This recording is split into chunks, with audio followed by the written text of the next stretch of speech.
Ketika akun baru dibuat, Bosman Mardigu Official, maka channel lain muncul dengan nama yang sama atau mirip-mirip. Maka saya dengan hormat berkali-kali mengingatkan, silakan re-upload semua video Bosman, namun jangan pakai nama Bosman Mardigu Wowi Sontoloyo yang memang trademark Bosman sebagai nama channel. Ambillah manfaat videonya, namun bukan nama pribadinya. Mohon diganti nama channel tersebut dengan segala hormat. Karena pelajaran dan tanggung jawab nama serta isi ilmu tadi, saya yang berhadapan dengan musuh-musuh kebenaran tadi, pada ujungnya bukan kalian. Kalian ambil manfaat AdSense dan ilmunya. Silahkan. Kembali ke perjuangan awal kita kaum New Mind dengan pertanyaan berapa cost accounting untuk membuat Indonesia menjadi negara superpower di tahun 2045, 24 tahun dari sekarang. Pertanyaan ini disampaikan juga oleh Deng Xiaoping ketika di tahun 1989 memutuskan untuk mempunyai sistem ekonomi sendiri alias dual standard. Standar dunia untuk keluar, standar dalam negeri untuk Tiongkok. Deng Xiaoping meminta berapa biaya dibutuhkan Tiongkok untuk kembali merebut supremasi perdagangan dunia seperti nenek moyang mereka dalam 3000 tahun selalu menguasai perdagangan dunia, di mana 200 tahun terakhir dikerjain negara-negara Eropa dengan perang opium, menggunakan candu untuk membuat goblok otak 30 juta rakyat Tiongkok dan juga pejabatnya. Lalu perdagangan Tiongkok dikendalikan Eropa sekian lama. Pertanyaan Deng Xiaoping tadi di tahun 1989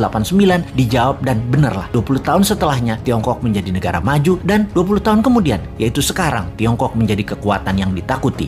Pertanyaan awal kita, berapa cost accounting untuk membangun Indonesia untuk menjadi negara superpower di tahun 2045 itu? Hal itu sangat penting. Berapa modal yang dibutuhkan? Berapa dana yang dibutuhkan? Dan itu harus diketahui sekarang. Semua itu akan kita ciptakan dananya serta pekerjaannya untuk 100% warga Indonesia. Kita lompat ke tahun 2030 ke depan. Di tahun 2030 atau kurang dari 9 tahun lagi, dari saat ini dunia menjadi lain dengan dunia yang kita kenal 100 tahun terakhir. Pandemi 4 tahun hingga tahun 2025 merubah 60% kehidupan manusia. Teknologi bioengineering, biomedical, menggeser DNA dan RNA manusia membuat manusia menjadi super karena lawannya penyakit juga menjadi super. Penyakit bawaan atau penyakit karena virus bermutasi. Manusia pun bermutasi dengan perubahan genetik tubuh manusia dipicu dengan growth factor biomedical. Di sisi lain, secara politik, kalau Amerika tidak hantam secara militer negeri Tiongkok dalam kurang waktu 3 tahun ke depan, maka di tahun 2030 Tiongkok akan menjadi negara superpower nomor 1. Dan saya garansi Amerika tidak akan serang Tiongkok. Amerika tuh chicken sekarang. Sungguh. Kemudian komunikasi 6G dipimpin Tiongkok. Distribusi kapal niaga dan seluruh gadget serta transaksi perdagangan dikuasai Tiongkok. Kesehatan dikuasai globalis cabal. Demikian juga sumber informasi big data dan currency akan dikuasai cabalis. Kemudian kehidupan pertanian akan semakin sulit. Alam semakin gersang. Cuaca tidak bisa dibaca dan dikendalikan. Panas bumi mencapai puncaknya di tahun 2030. Musuh bersama umat manusia di tahun 2030 adalah kelaparan, kekurangan pangan dan gizi, serta cuaca yang ekstrim. Alam tidak ramah. Dunia menjadi semakin kejam. Manusia semakin buas. Tiongkok di tahun 2030 akan mempunyai penantang baru yang namanya Nusantara. Siapa Nusantara itu? Negara yang menjadi pengontrol laut, pengontrol mineral dan sumber pangan. Negara maritim, food country dan mineral country. Itulah Nusantara di tahun 2030. Pertanyaan berikutnya, apakah Nusantara dalam 15 tahun kemudian, yaitu di tahun 2045, bisa melewati Tiongkok atau setidaknya menyamai? Jawabannya adalah bisa. Konsep bernegara di tahun 2030 adalah kendali pembayaran dunia perdagangan yang menggunakan emas. Di dalam negeri, sejak New Mind berkuasa nanti di tahun 2024, maka 1 tahun setelahnya di tahun 2025, emas dijadikan alat bayar resmi, di mana puncaknya di tahun 2030, rupiah fisik musnah, tidak dipakai lagi, jadi e-rupiah dan fisiknya adalah emas. Nusantara menarget dalam 15 tahun ke depan sejak tahun 2030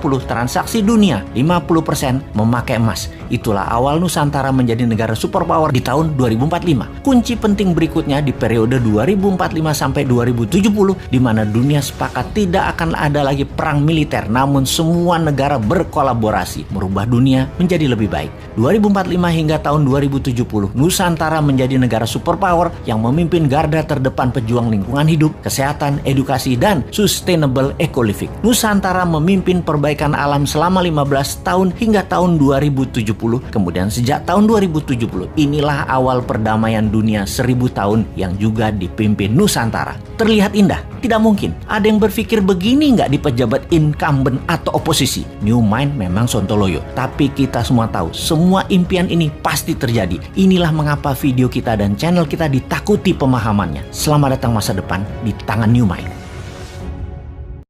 Emas sebagai penyangga nilai barang adalah keharusan yang tidak bisa ditunda lagi. Sahabat semua pasti sudah terinform kalau kita ingin menjadi negara besar, menjadi negara superpower, maka harus dapat dipastikan nilai mata uang Indonesia harus solid. Tidak ada yang tersolid mata uang kita selain menggunakan underlying atau backed by gold. Bahkan ide gila si Bosman adalah membuat gold aja sekalian sebagai alat tukar. Tidak perlu pakai mata uang lagi. Inilah mengapa sebagai penganut New Economic Model kita sudah membangun aplikasi Portable Gold Exchange atau alat tukar emas otomatis bernama Dinaran. Sahabat, awalnya Dinaran hanyalah alat jual beli emas sama dengan 20 perusahaan reseller emas lainnya. Tujuannya agar terjadi pembiasaan atas transaksi jual beli emas menggunakan digital. Kemudian dengan kastodian emas, kita menerima titipan emas tersebut bekerja sama dengan bank. Lalu dengan sistem digital tersebut masyarakat bisa menggunakan rupiah yang dititipkan atau emas yang dititipkan sebagai alat bayar rupiahnya atau bisa dikirimkan ke sesama akun untuk gramasi emasnya ditukarkan atau dikirimkan kepada sesama pengguna Dinaran. Dengan menjadi tempat penitipan atau kastodian baik rupiah ataupun emas fisiknya, rupiah diberikan kartu ATM sehingga bisa ditransfer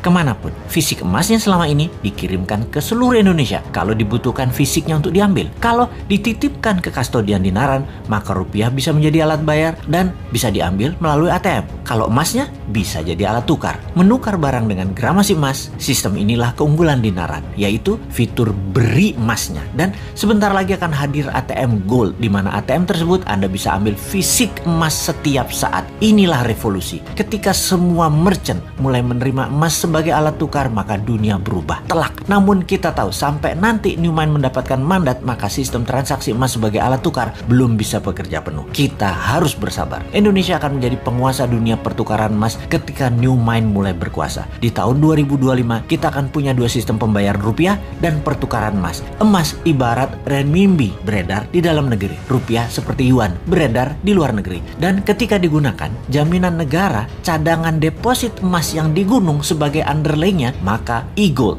adalah printing money tercanggih di dunia yang tidak ada satupun negara pun mempunyainya karena tidak ada cadangan deposit emas sebanyak Indonesia. Dinaran suatu hari akan diwakafkan ke negara untuk menjadi instrumen negara 100%. Bank Indonesia yang di bawah Kementerian Keuangan akan punya Nusantara Metal Bank sebagai underlying sistem gold transaksinya. Ya, masih mimpi sih sekarang, tapi 280.000 pelanggan Dinaran saat ini sudah paham apa manfaatnya. Di tahun 2025 mudah-mudahan sudah 280 juta nasabahnya yang semuanya untuk negara.